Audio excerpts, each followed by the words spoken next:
Well, hello, podcast people. Had the great honor of sitting down with Eric Martinez last week. If you know who Eric Martinez is, great. If you do not, you absolutely should. We talk about his upbringing in Maryland, what took him to Denver via Minneapolis, his playing and songwriting career. We delve into his relationship with Widespread Panic, Jerry Joseph, Addie Tonic, Bloodkin. There's just so many bands that he's played with over the years. He's affectionately referred to as a hired gun. So we get into some of his tracks off of the albums that he's put out on his own. And we also play some tunes where he's sat in with some of the other bands that we love. I hope you enjoyed the episode as much as I enjoyed making it. Thank you, Eric, so much for the time. It's a pleasure to meet you. Can't wait to see you in Denver. Let's get on with the show.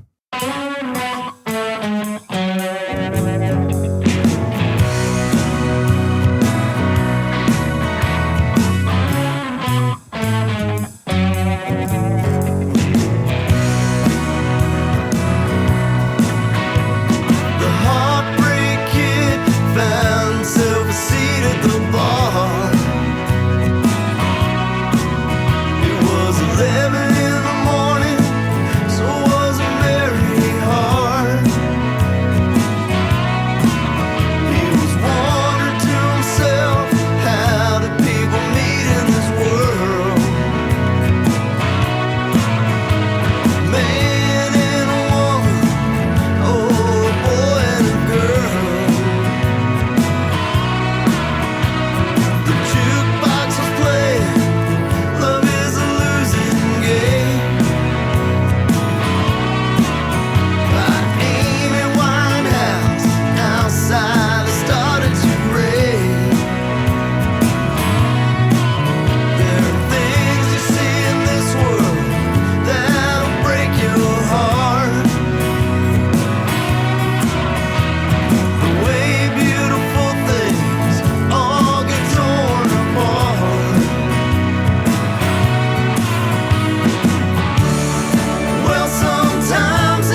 I looked you up, and I mean, I knew who you were, obviously from the scene, but I don't know a lot about your background. I know you grew up in Maryland. Were your folks in? I did. Were your folks into music, or where's your family from? No, not at all, really. My mom and my dad. Well, my mom grew up. She was born in D.C. Grew up there. My dad was born in Cuba and grew up there his first 10 years, and then moved to D.C. Did like high school and stuff there. Met my mom. Had a couple kids. Got divorced.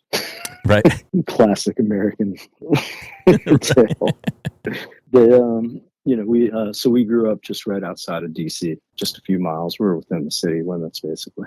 Where'd you get your what would you do when you got out of high school? Did you go to college, or did you do that whole route? No, me neither. I did not. I just went straight into. I probably should have made some better life choices as a youngster. I think we could all say that out loud. But I really, I was playing music and stuff like that. Like I started playing music at 12, and I was kind of playing every day kind of thing, but not gigging, not writing, or anything like that.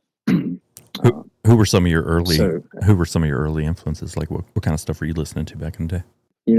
I'm 51, and I was in the 8th grade seventh, 8th grade when the hair metal thing was really kicking into high gear. So I still, listen to a lot of hair metal. Guns N' Roses, Motley Crue, Poison, all that kind of crap. I remember. And then White Snake was big when I was in middle school. I'm about your same age. Yeah, they were huge. I saw them open for Motley Crue in 1987. I think it was. It was a life-changing experience. But then I jumped into like the Grateful Dead, more stuff along that edge of the music realm, and from there like Fish, and quickly there into Panic and stuff like that in the mid 90s or so. Nice. And I've been kind of stuck there for 30 years. Same. They sunk their teeth. They sunk their teeth in, and I never could shake them. Yeah, I tried. So what'd you? But in my car, I still, people hate getting in my car because it's locked into the Hair Nation station on Sirius. So you moved from now. I think you moved in and lived in Minneapolis for a little bit. Is that right? We did. We my wife and I got married back in 2003, and quickly moved to Denver, and then Minneapolis was Sarah, my wife, got a job offer up there, and we were like, screw it, we'll see what happens. And so we moved up there from 2011 to 2013, and absolutely loved it. It was a really cool town or city. Sorry. Yeah, I've never been there, but I've heard it's beautiful. I'm sure being from where you're from and doing all the interviews you do, you've come across Mr. David Barbie. Oh yeah. But when I told him we were moving there, he was like, "Dude, it's like a big Athens." That's all I need. I'll go with that, and he wasn't wrong. It was a really cool music scene, a really cool art scene. It was financially attainable enough to still like have a part-time job and pursue music or art of some sort. Which a lot of cities these days, that's an impossibility and has been for a long time. Again, like having a part-time job playing music and still being able to live, right? Yeah, I assume Athens is still kind of that way, but it's funny. Athens is it's grown a lot, but it's in the summertime it's a ghost town. It's like all the kids leave. It's still pretty funny. Yeah, as much as Athens is, I travel around a lot, and the whole country, probably world has changed in the past 20 years, like more than we can say. But for as much as Athens has changed, it's still very much the same. Whenever I go back there, maybe that's because I'm sleeping on Eric's couch instead of Danny's, or whatever. But it's still Athens. It's just got a Waffle House next to the fucking theater. Yeah, they put that in, and I was like, "Oh, here we go. It's all downhill from here." Instead of the Georgia bar. So. Well, your buddy Matt Youngblood told me a story, and I was wondering if you'd remember this. He said that we'll see. He said that he first met you down at the Fine Line Music Cafe in Minneapolis. There was some music going on. Let's see, you were sharing the bill with somebody that maybe had a few too many volumes. Do you remember that story? Oh yeah, and in fact, he probably I forgot you guys were doing an interview, and probably while he was giving that interview, he was texting me asking what the name of the venue was where we called this guy Seabass. And I was like, it was a fine line. I'll never forget that. And can you tell that story a little bit? Yeah. But I was like, why? And he's like, oh, you'll figure it out Sunday. And I was like, what the hell's going on Sunday? And he's like, you'll see. And I assume this is why. So that's cool.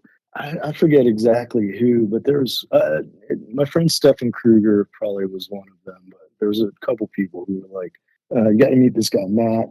He's really cool. He's in the music. You guys will get along famously. And he plays guitar. So I hit him up, and he's like, "Yeah, I got a show at this place called the Fine Line." It's like, "Cool, I'll meet you there." And I'll use the guy what we call him again. We call him Seabass. And but he was on the bill, and he was headlining. I was playing. I believe I was second of three, and he was the third. His performance overshadowed everything else that night, so I forget who was even like before me. But he, after my set, came up. I'll never forget this, but he came up. I was talking to Matt for the first time, just meeting Matt Youngblood, maybe 6 minutes before this dude walks up with a Jaeger shot in each hand. And I was like, oh, and he's like, hey man, great set. And I was like, oh, thinking to myself, I would love a shot. And he tells us his name, takes his one shot, and like keeps talking a little bit, takes the second shot, and walks up on stage. And Matt and I were like, all right. and those were his shots. His main drink, if I remember correctly, was like Jack and Coke or something. And I can't say as to whether or not he took any Valium or some sort of pills that night. It sure seemed like he did.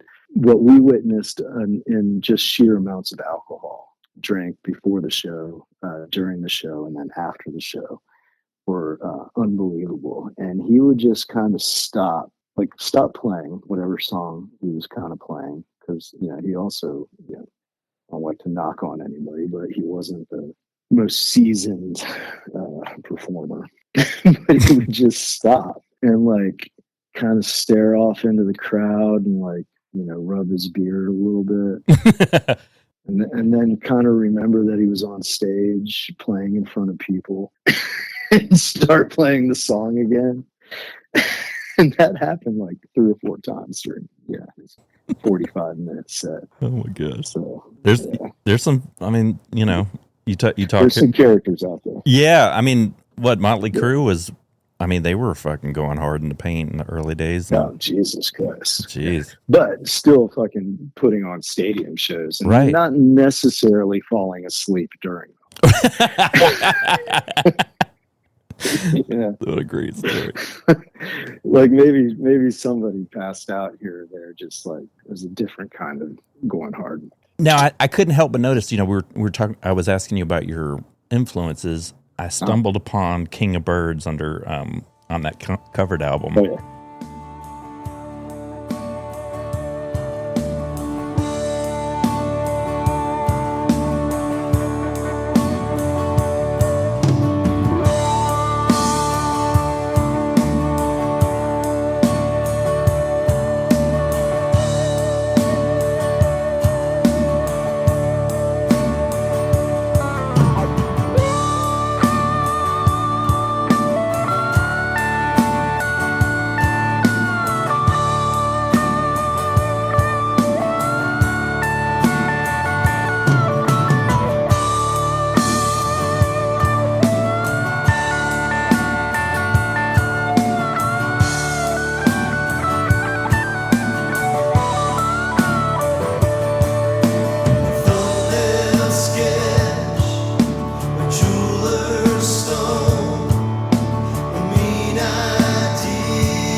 you an REM dude yeah. like I was? So, during all my, again, back to 1987, if I have the year correctly or correct, but during like the height of my hair band kind of thing, I'll never forget my friend Roy Lovett showed up at the bus stop one morning. It was 8th grade, handed me document, and he's like, "You need to listen to this." I was wearing sweaters and pegging my jeans like a week later.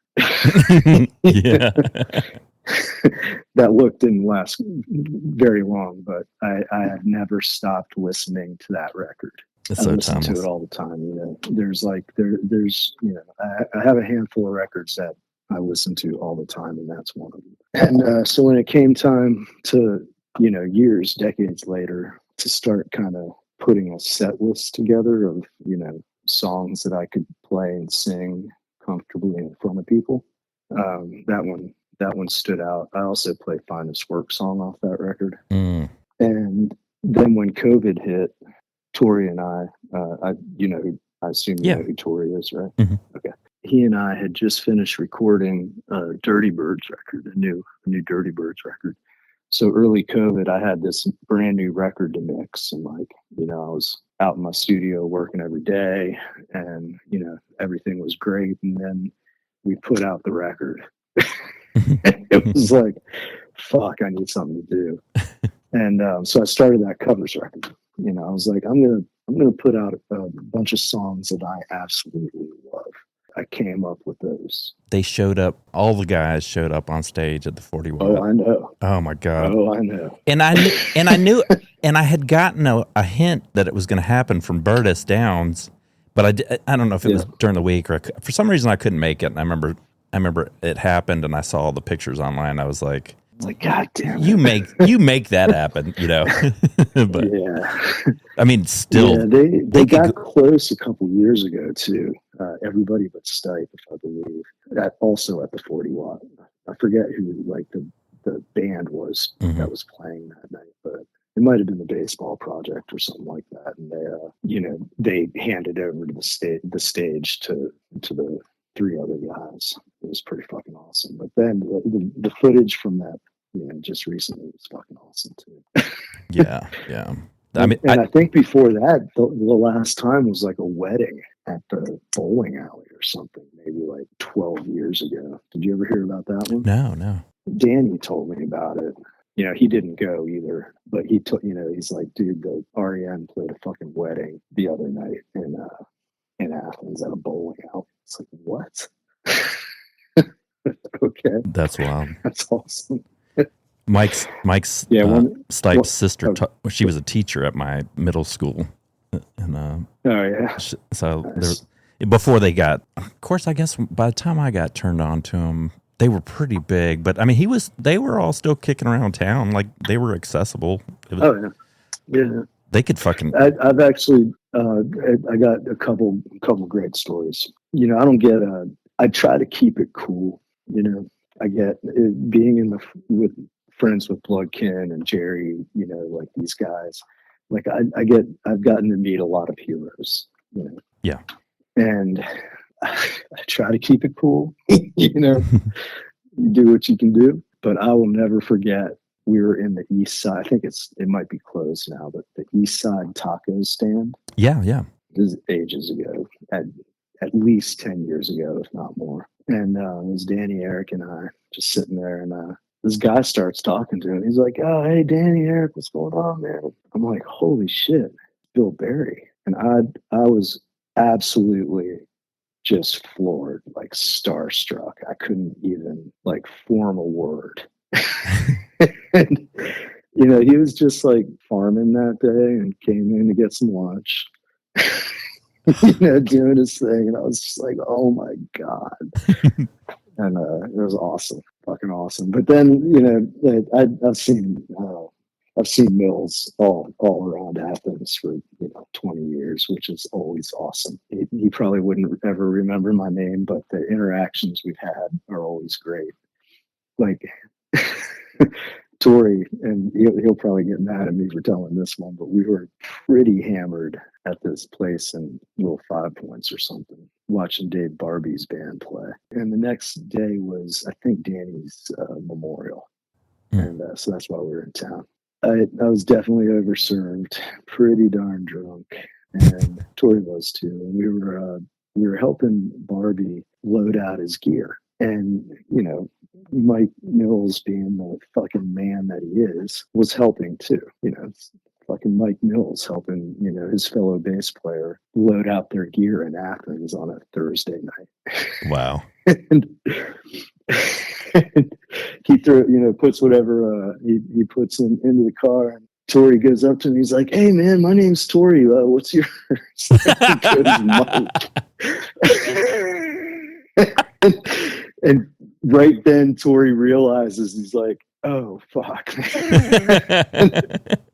And as I was with Bill, he was, you know, just starstruck. But they are accepting, and Athens is like that, man. You walk down the street in Athens and you see all sorts of fine folks. Well, since we're storytelling and we're talking about Tori, can you add a little clarity to something he told me? He told me, "Irv, we need a cleanup on the dance floor," and he said you'd tell the rest.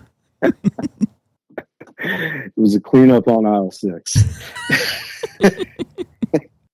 He actually knows more of the ins and outs of it than I do, because we were opening for Los Lobos in Taos, New Mexico. Oh wow! At the Taos Mesa Brewery. This is really cool, concrete-ish like amphitheater out in the desert. And we were actually that was the first show there, so we were actually, since we were openers, we were the first band to play this place. It was really cool. It was our band Dirty Birds.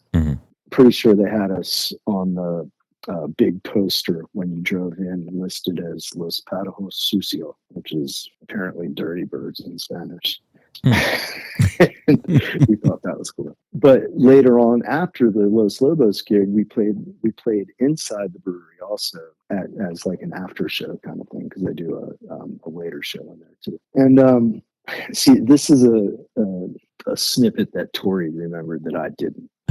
It was some sort of like adventure training for handicapped people in, you know, wheelchairs, and I didn't remember that aspect of it. But there was a dude in a wheelchair dancing with this girl. And, you know, he was really fucking like good and nimble on this thing. You know, he's using his hands to make the wheelchair kind of move around and to the music and everything. It was really cool. And as the night got longer, he got drunker and drunker, and it's to the point where the chick's spinning him, you know, around like he's on one wheel, and imagine how much like centrifugal force there is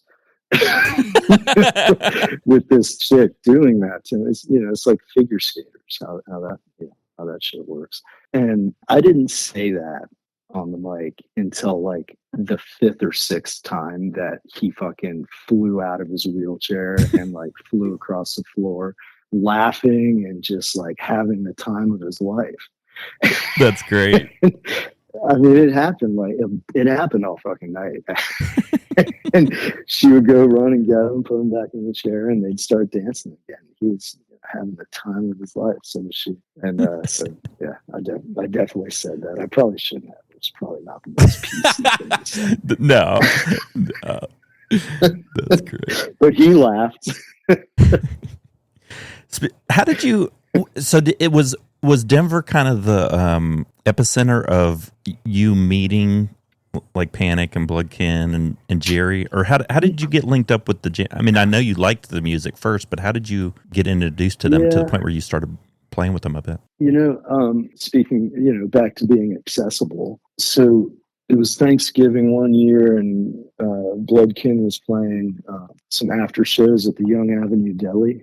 And, you know, just to not go too deep into my Panic nerddom, but the way I came across Widespread Panic was very organic, you know, being, you know, from the northern part of the South.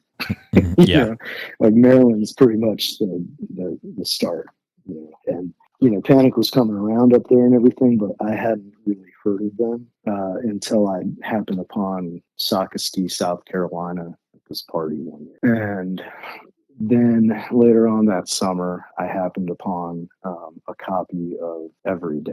Mm-hmm. And my buddy, who I went to high school with, ended up going to college in Georgia at a place called Oxford, and not the Oxford. It was a school for bad kids who couldn't get into Emory. And then they eventually all went to Emory. So he came back one year, and I was like, "Hey, man, that band that you asked me about last summer, I came across this CD. I love it. I can't stop listening to it." And he's like, "Cool. What's your favorite song on it?" And I was like, "That Henry Parsons one."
And this is 1995. And he was like, that's actually a Bloodkin song. I was like, all right. And it wasn't until 1998 that I actually saw Widespread Panic for the first time. Me too. And then 2 years later, we were going to see him at this Thanksgiving run. Bloodkin was playing an after show Friday, a pre-show Saturday, and another after show Saturday. And we went to all three of them. And I was, Eric always makes fun of me because from the moment I saw them, I was like, I want to be in that band. They're so fun. Were and They're are. so fucking awesome. Yeah. Yeah, totally. And they were just totally accessible, man. Like we helped them load out the Saturday night, and, we would see him at the after shows. Another famous one was, 3 nights at the Nick after, the '01 Oak Mountain shows. Bloodkin absolutely slayed for 3 nights in a row. It was awesome, and we just became friends, so then we moved out to Colorado, and we actually ended up getting an opening gig. Sorry, I said I wasn't going to go into panic nerddom, but I totally have. No, I dig it. We ended up getting an opening gig for Bloodkin at the Madison Square Garden '03 Halloween Panic shows. Oh wow! It was at the BB King's Blues Bar, and so on the big stage was the Dirty Dozen brass band, and then on the small stage, this is all after Panic. Oh no, the small stage was this band Cuban Stack that me and Josh Stack had.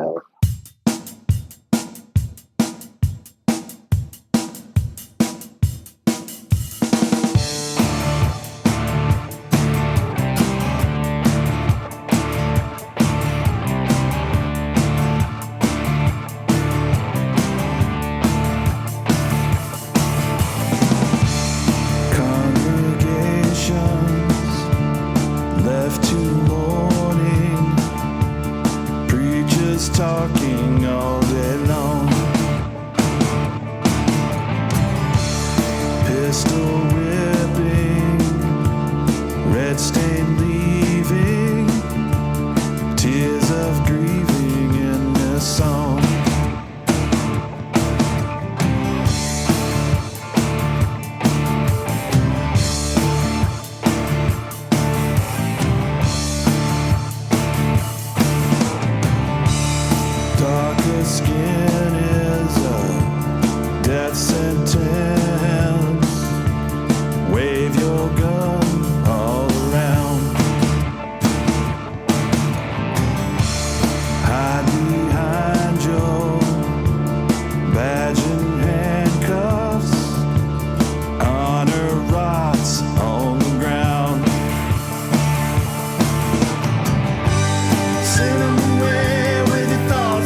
across Josh Stack yet. He's a fascinating fellow. I know the name, yeah. But he and I had this band.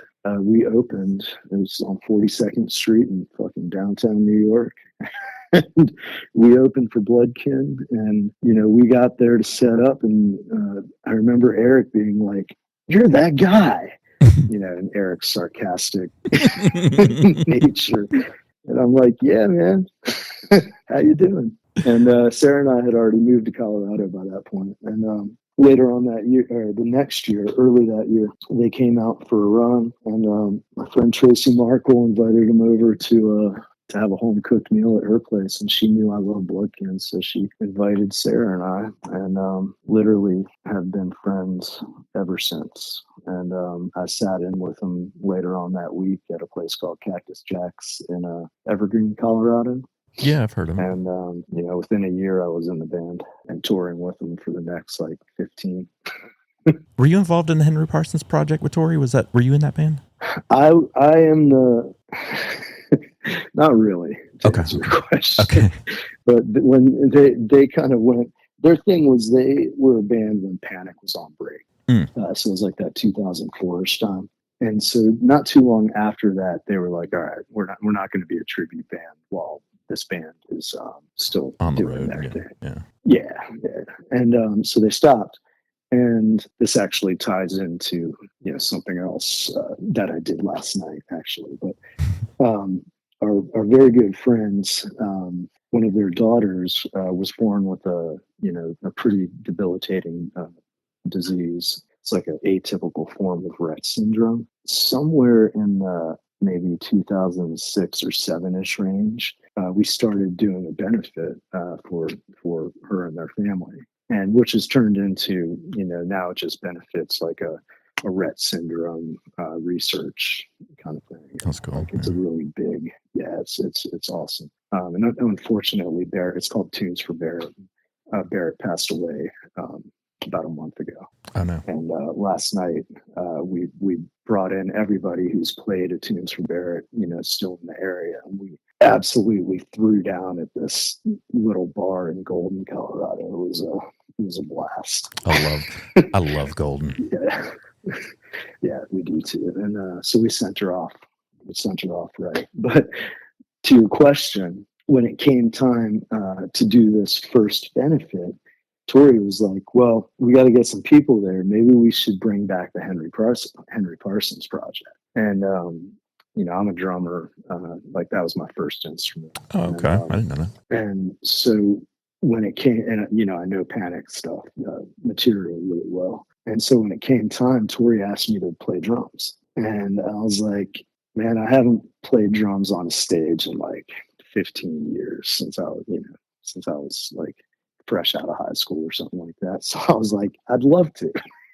Why not? And how bad could I be? And man, playing Todd's fucking parts on a big stage with a badass drum set it was awesome. So I've done maybe 2 or 3 runs with the Henry Parsons project whenever they came back out of retirement on drums. Yeah, not guitar but drums. I had written down a question, and I'm going to modify the question a little bit. I listened to several of the albums just to wrap my head around kind of music that you put out. And I was going to ask you about your songwriting process. Do you start with lyrics? Well, let me, before you ask the question, which albums did you, you didn't start from the beginning. Hopefully you started the later stuff. No, man. I went Sacrifice and then Saved and Baptized in Ice. I was just going chronologically. Oh, wow. Yeah. That's awesome. Thank you.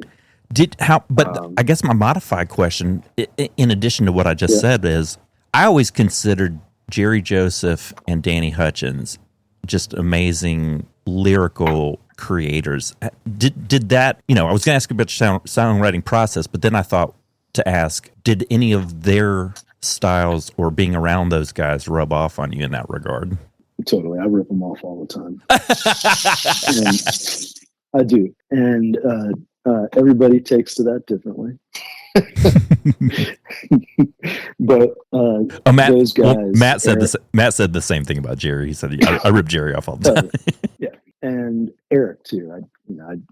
We all kind of borrow from each other, and Eric and Danny did too. Like, you know, even though they were writing together a lot of the time, like still, you know, their styles, their Venn diagrams, you know, were deep, and then you know they would borrow from each other, you know, for the next. It's really cool stuff. Mm-hmm. You know, if it was egregious, I would generally send whatever I had written to Danny, you know, and been like, you know, said something snarky, you know, stole another one from you. And what he would do, like right away, usually, is put some masterful fucking lyrics to it and add some like really cool riff.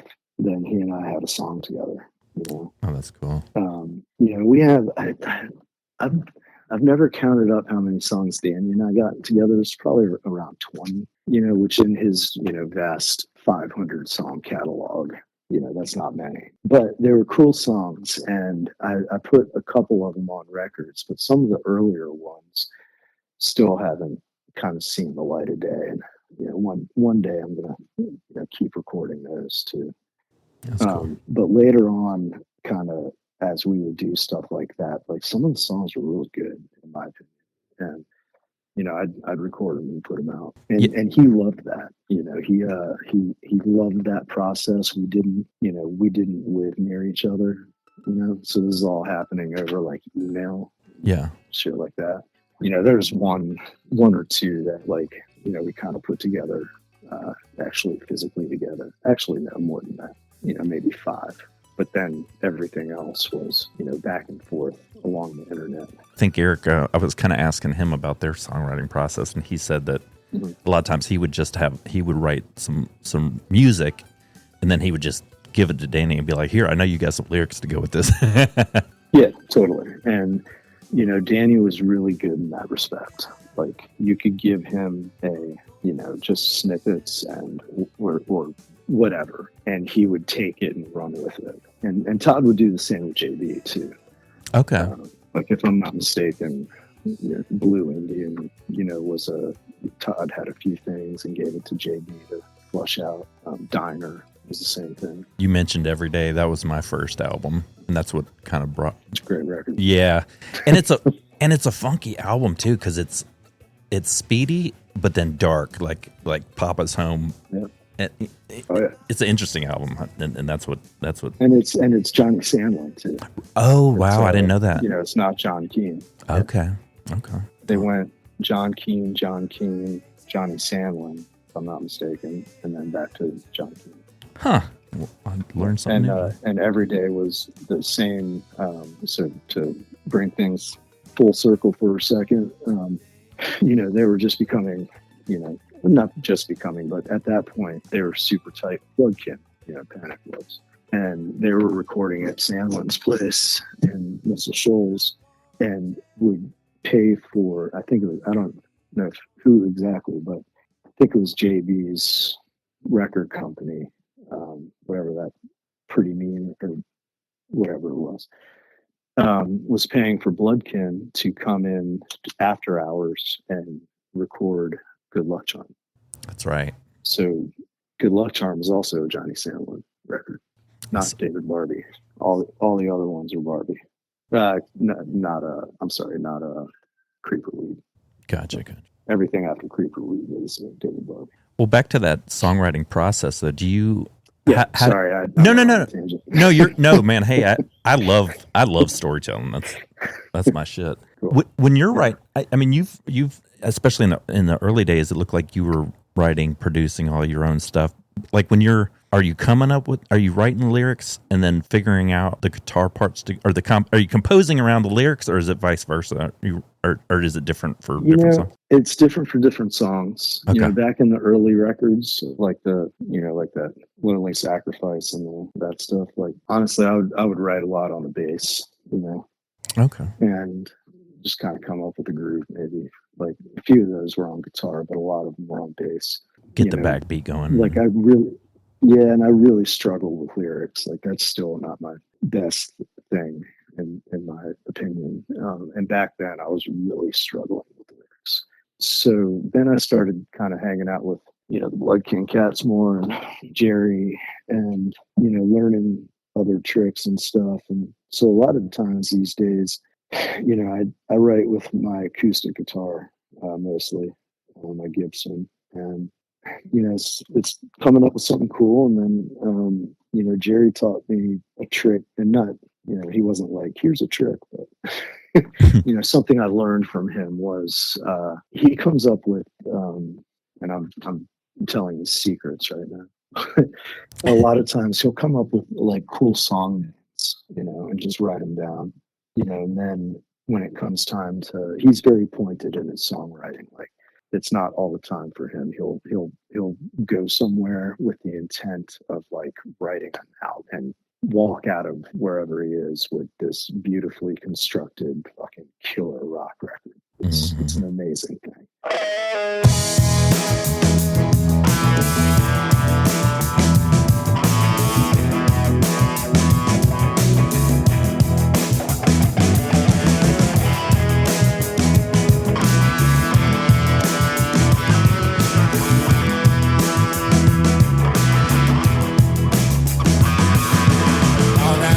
You'll play Lost Highway on your second-hand guitar. Your jacket is still filthy, but you wear it 'cause it hides away a scar. And no one wants to tell you your sugar bowl is spilling on the floor. Well, I just like to say I think I understand things that you adore. You can drown it out. You can drown it out. Turning up the radio, listen to the static for a while.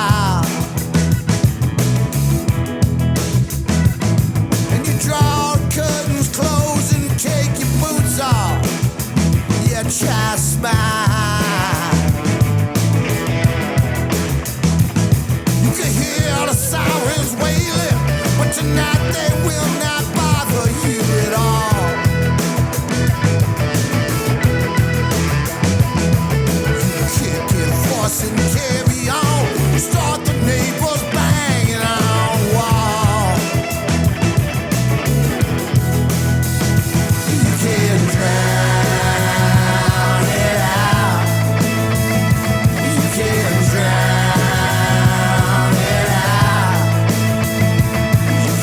Lose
And so he's got this like list of, song names a lot of times and stuff like that. And so I started doing that and like, trying to write down more phrases, get some ideas that way. And again, they're very hard for me. They're very personal. They're very, it's very easy to cross the line into sounding pretty lame. Oh, I'm certain I couldn't write a song to save my life. I'm pretty sure of it. But these days, and I don't know if this is for everybody, it happens to everybody, but early in my songwriting, it was like, all right, I got to have this part, and then a pre-chorus, and then a chorus, and then a bridge, and then like a different part for the solo, and all this shit. And I have a record that I'm mixing right now, and I'm struggling with calling it Three Chords and the Truth, just because that's, it's a cliche as they come line. Mm-hmm. But there's only one song on the record that isn't just three chords. Okay. And, and I've been concentrating on, good choruses with good melodies and, crafting a good song rather than like crafting an opus. Do you ever talk to Jerry at all? Oh yeah, I played 2 shows with him last week. What's his take on this? What's his take on this shit going on in Portland? Is he just beside himself? Yeah. He went Portland here, and then he's currently in London doing some shows. And yeah, he's been tear gassed by oh shit, by federal agents in Portland already. I wouldn't want to get into the scuffle with that dude. Yeah, tear gas or not. Right. Yeah, he's a charged up guy when it comes to politics and stuff like that. So he's definitely involved, and I think everybody there is just like everybody in most of the country is like, what the fuck? It's funny that Patterson moved that far away from the South. I've not had a chance to talk to him yet, but just the fact that's going on where he lives now and where Jerry lives now, I think about those guys. yeah, it's Portland's it's a cool city, and it's got its issues definitely, but it is not a war zone. Right, exactly. A manufactured war zone. Yeah, exactly. I'm waiting for him to come here to Denver. I don't see why we're not on his list of blue states that didn't vote for him. We're a sanctuary city too. We've had a large influx of Venezuelan migrants, and I wouldn't be surprised if we're close on his list. Yeah. I've been digging your music. I'd lie if I said I've listened to every album, but I've skipped around in every album, and I dig it, man. I like what you're doing. I appreciate that. So, a little background on that too. So like those early albums are, I never set out to do anything but just have fun in my little home studio, And so back in like 2007 or something, actually, but before that, I had another kind of recording stuff. And there's a couple albums from the 90s that maybe when I'm much older, I might put out to the world, but they're terrible. And, like maybe I'll play one of those songs like once a year or something like that, just to play it. But they're fucking terrible. And, in my opinion, my songwriting has, gotten better over the years, and I'm proud of what I'm putting out now. And, but a little more on the process. So those early albums were just all me, in the guest room of our house here in Colorado. And, I had, an earlier version of Pro Tools and, some time and some, drive to kind of figure things out. And like it sonically, some of that stuff is pretty rough, but it helped me learn. And, then I met David Barbie, and he is so gracious with his knowledge and time when you're in the studio with him, and I've had the opportunity to record in his studio a lot on both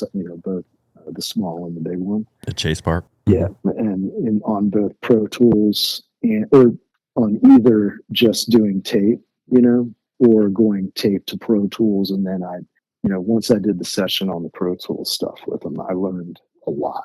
And also my buddy who plays drums in the Jackmormons, Steve Drizos, he's been really gracious with his knowledge of recording and being an engineer and just learning, how to navigate the sonic landscape of rock and roll. So as I went through COVID, that Caldera record, everybody who's on that record, that's really the first time, the covers record, I let a bass player on, and a couple people sang on one song. And that was the first time in all this that I've let other people or had other people play on my stuff. Oh. Again, it was more of a, it was my therapy almost to like create these songs, play the drums, play the bass, play the guitar, and sing. I dig it. And then during COVID, I got lonely. And, everybody was streaming and, we were doing cool things that way. And so I started asking people to be on this record. And if they didn't have the ability to record themselves at their house and email me something, we would get online and fucking buy the stuff, send it to them, and I'd walk them through how to do it. Oh, wow. And I had 11 people on that record, and they all sent me tracks remotely, and it was awesome. And so then it was like, all right, I need to, I want to put, I have this band that's starting to sound pretty good. I have this batch of songs, let's see what happens. And that was the You Know Why I'm Here record. And I thought it sounded pretty good. And so we have this recording we did last winter that I'm working on now, which is pretty much the same band. We added a guitar player. And this record's fucking great, if you don't mind me saying myself.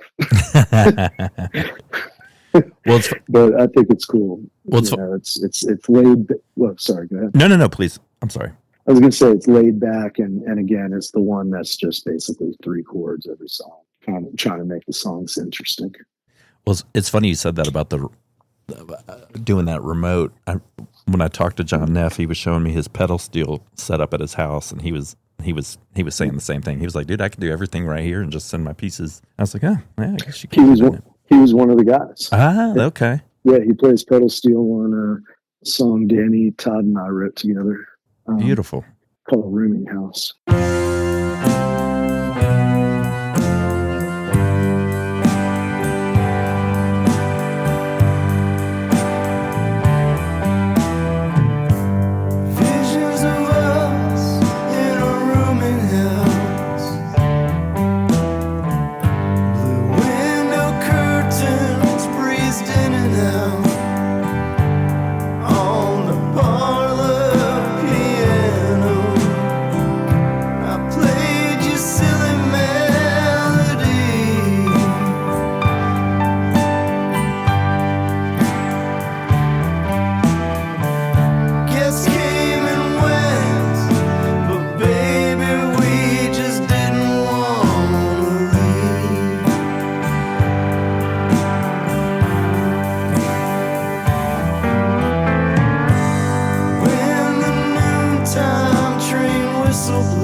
In fact, on that record, I had Eric's on 2 songs. Micah sings. She actually had gotten her, by the time it was time for her to do her parts, she was a teacher.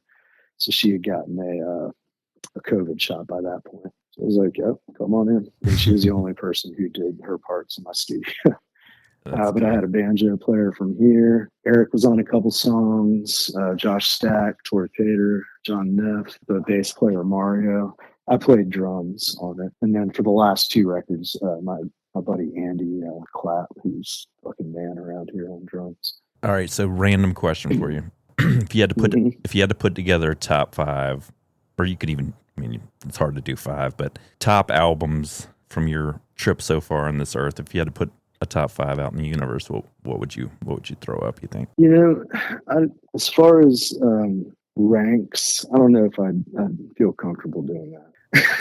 No, well, not necessarily ranked, but if you were going to say, here's 5 albums that influenced me or changed me. I go back to what we were talking about before. Like there's a handful of records that my ears have to hear on a consistent basis. You know, one of them being Document. That's a great fucking record, and like those songs on that are just like boom, boom, boom, one after the other. So good, so fucking good. Blizzard of Oz is also that. You know, that's like I listen to that record every week. It's just one of those things, man. Maybe not the whole thing, but I'll at least listen to like the first 5 songs on it or something through Mr. Crowley.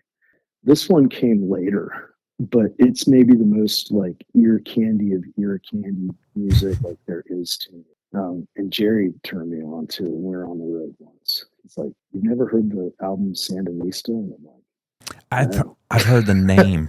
I have not. It's the Clash. You know, I had never heard one song off it. It's like 30 some songs. You know, a lot of them are like a minute and a half long. Like, you know, it's not like a quadruple record or anything, but it's just got these qualities to it that are like, it's just awesome to hear. I'll check it out. And then also, so the Hold Steady, Stay Positive. It's one of those records that like, the second I get on an airplane, I put my noise canceling earbuds in, turn that record on at full blast, and I'm in my own world. And it is just the greatest sonic fucking bombardment of rock and roll. It's so good. I like Hold Steady. Yeah. Yeah, they're a great band, and you know the records preceding and after are great, and you know a couple of the newest ones are really good too. But that Stay Positive one, for some reason, it just like digs its teeth into me. Is there pretty awesome. Any new music out that maybe people don't know about, that or somebody that's lighting up Denver or otherwise, maybe stuff that people need to check out? As far as Denver goes, you know, I'm not super hip on anything new. You know, we're not as like singer-songwriter, you know, ready out here. We're more of like a jam band, you know, which isn't really my thing. You know, like I'm in a rock band that jams, right? You know, but we're not a jam band. There's a lot of bluegrass, like in jam grass kind of stuff out here. Isn't it crazy how that? It's really cool stuff. I can't get into it, man. Everybody loves the shit out of Billy Strings, and not that I don't like it, but I just can't. It's not bad. It's not bad. I just can't get into it. Like, I don't know why, but I get it. I can fully understand that. Okay. You know, I've seen him out here a couple times. It's, you know, amazing guitar player. The place is going fucking crazy. Yeah. Well, he's a cool kid, it seems like. But yeah, that stuff just is not totally me. You know, as far as just Sturgill, it's not like he's new or anything like that. But we just did 2 nights of him at Red Rocks, which was fucking. He's great, isn't he? Fun. Yeah. I always made fun of my mom growing up. Like, she only listened to the 2 doo-wop stations on the, you know, on our terrestrial radio in the car. Mm-hmm. God, would you listen to something else besides and now I'm totally her, because you know I listen to the hair metal station during work. Yeah. sometimes I'll put it on like a radio or something like that. Get some cool new stuff. You know, I actually listen to a lot of Taylor Swift. So I think she's great. I meant to bring that up. Somebody, my friend Monica Fernandez Dean, she told me that you were into Taylor. She's amazing. She's a powerhouse, isn't she? She really is. Yeah, she really is. And you know, her body of work is killer. You know, Mm-hmm. and she's somebody who's like, you know, the exact opposite of me with lyrics. It seems like, you know, she's so strong and confident in her, you know, ability, and you know, it seems she's constantly writing them. You know, like I have to really work hard to write a little bit. You know, Danny, he was constantly writing lyrics. Mm-hmm. It was constant. You know, we'd be in the van and he had his black book and he's just constantly writing. And I never had that. I don't know if it's drive or, you know, mental thing. It just, you know, I'm constantly playing my guitar. Yeah. So like I'm kind of on the other side of the coin, which was great, you know, because you know, when I was really stuck, I could always send something to Danny. You know, I've sent quite a few songs to, you know, back to my buddy Josh Stack.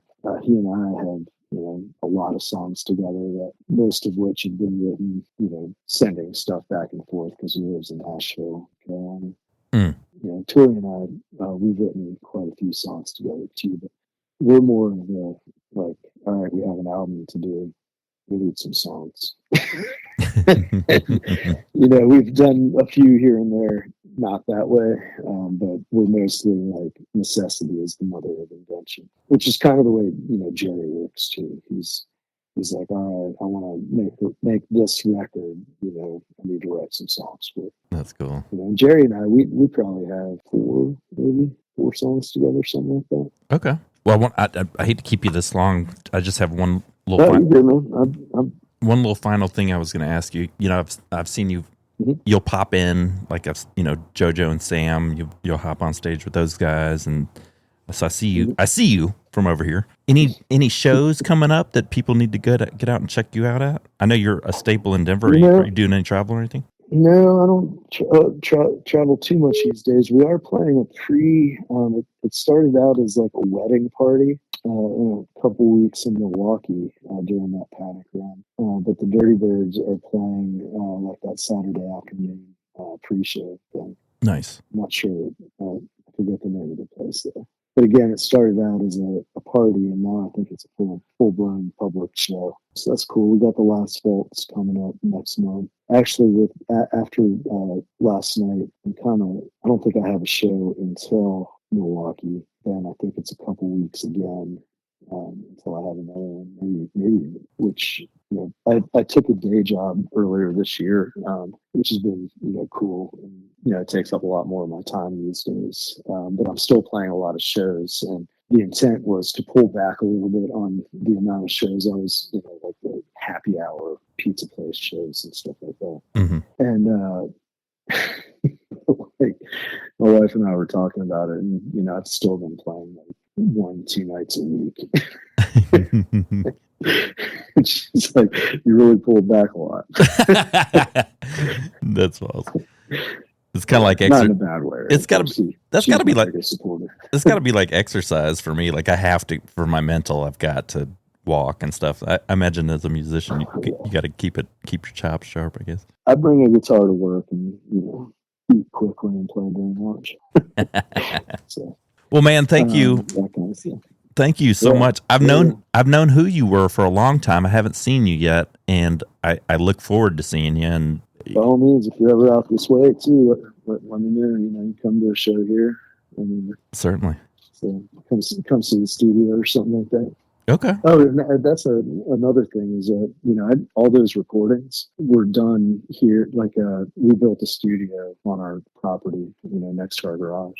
Killer. And, so all that stuff is, you know, recorded and mixed, you know, here in house. That's fantastic. So, yeah, it makes it easy and cheap. You know, maybe mine doesn't sound as good as the you know, real studio or anything like that, but I wouldn't have known it had you not said something. Yeah, it's a pretty cool studio.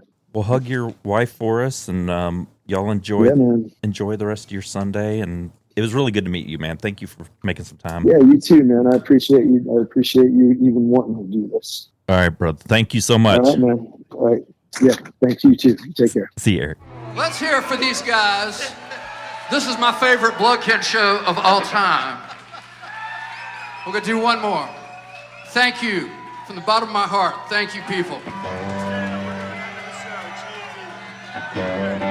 Hey, this is our good buddy Josh Stack right here. He's going to play some acoustic guitar for you. And this is our most special guest, Danny Hutchins, y'all.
Gave her a kiss. It blew up in my face.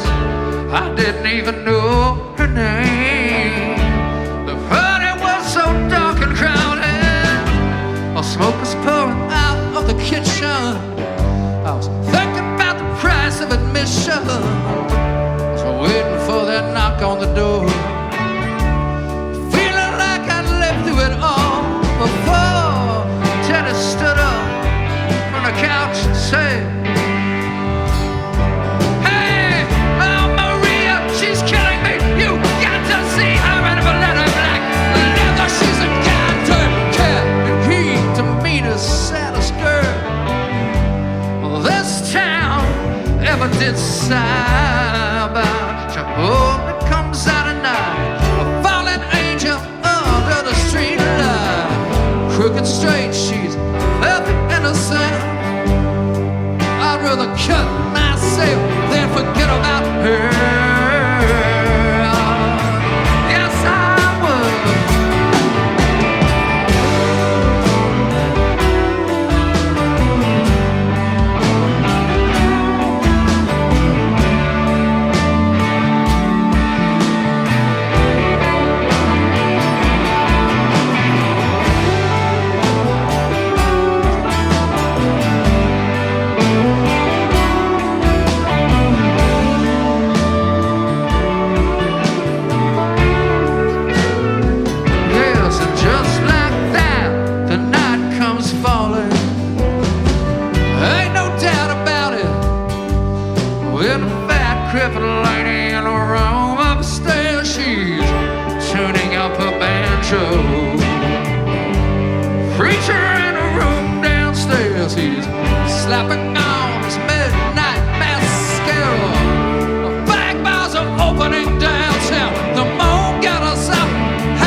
You could be me, and I drink all the time without nothing will keep us together. We can be there forever and ever. And everybody was waiting to find that last drink, the last words to say. Oh, that last place to go, or the end of the show. Hey.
All right.